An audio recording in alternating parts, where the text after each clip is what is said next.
This video will show you how to launch a multi-node XtremeData cluster on Amazon Web Services.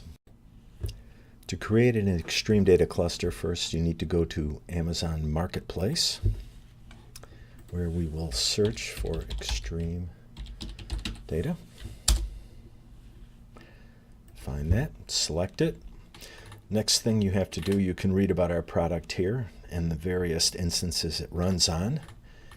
But what we need to do is download the CloudFormation script. We'll scroll down to the setup document till we find the link for that, and we will deploy it in a new VPC.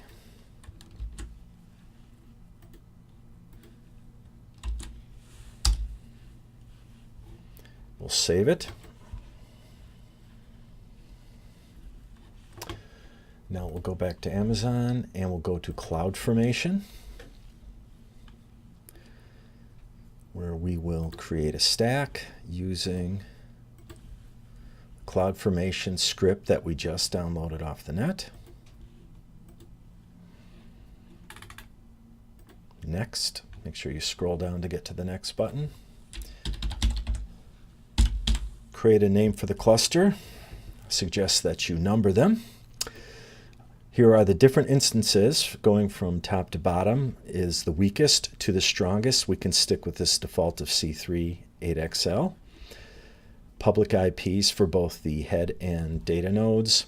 And you can do a create placement group. We don't do that by default. If you do that, then you may get better network performance, but you might not be able to get your cluster built if the resources within a local group are not available. So this makes it easier to get the cluster built. Then we grab the key. We'll grab the test key we made in the other video. We select next. This is the summary of our cluster. Create it.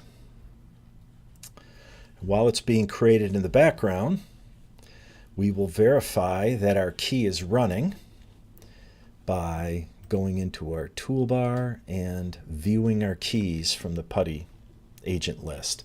And we can see over here that our test key is running.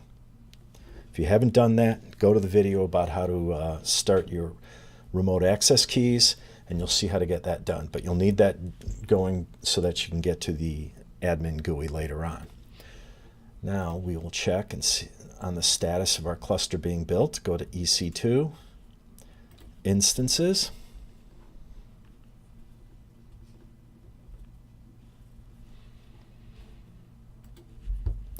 Hit the refresh button.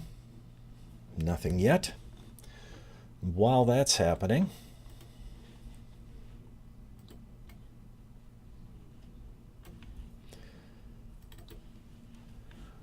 we can start to configure our PuTTY access.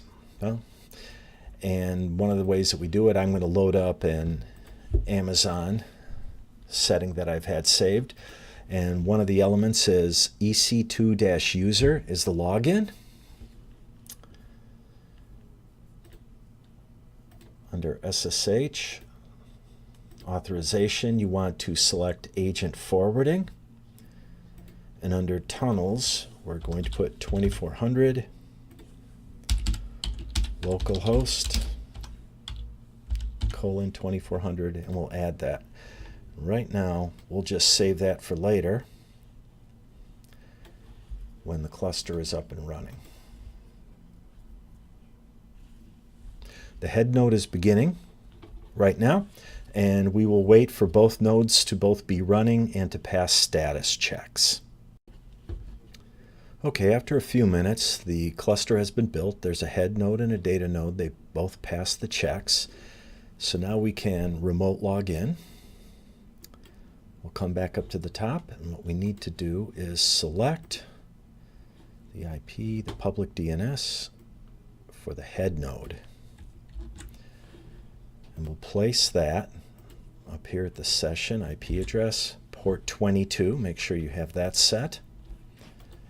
Open, select yes, and now you have access. And the first thing we're going to do is log in as root and we're going to give our DBX account a password. You can give it whatever password you would like. Then we're going to log in as DBX DBA, that's the DBX administrator. And we're going to make sure that the DBX software is running.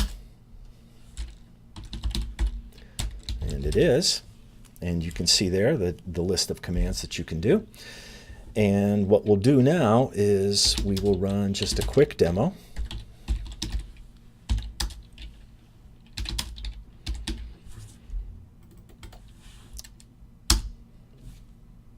It's going to go ahead and create a server and create some tables and load it up. And again, this will take a few minutes. We'll come back when that's done and do some more things. Okay, the test has just finished, and so now we can see what it did. And there's the server it created, and now we will go into the command line, and one of the ways you can find out which database was created within the server. The database we're looking for is this testdb0. So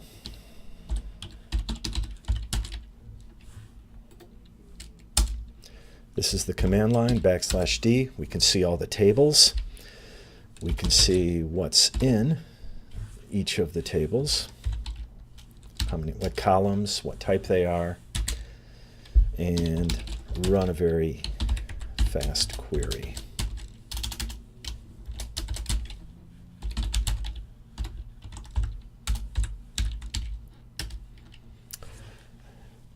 And there it is. The next thing we're going to do is log in on the GUI. And this is what we set up in the tunnel.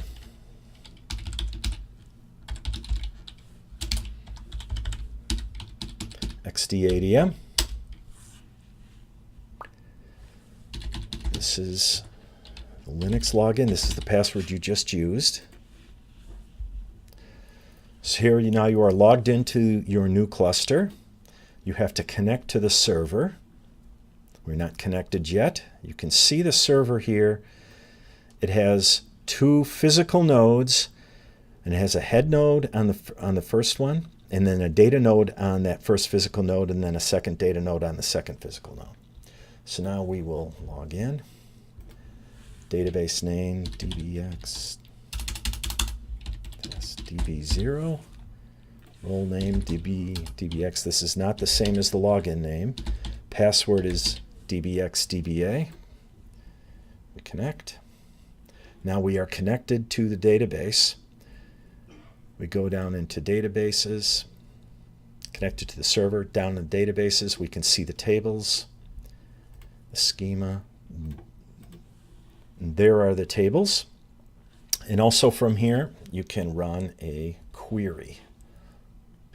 And we can run the same query that we ran from the command line here.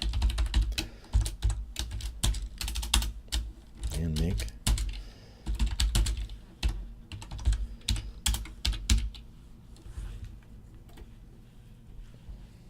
And there's the result. And that's all there is to building a cluster and getting access from it for either the command line or through the GUI.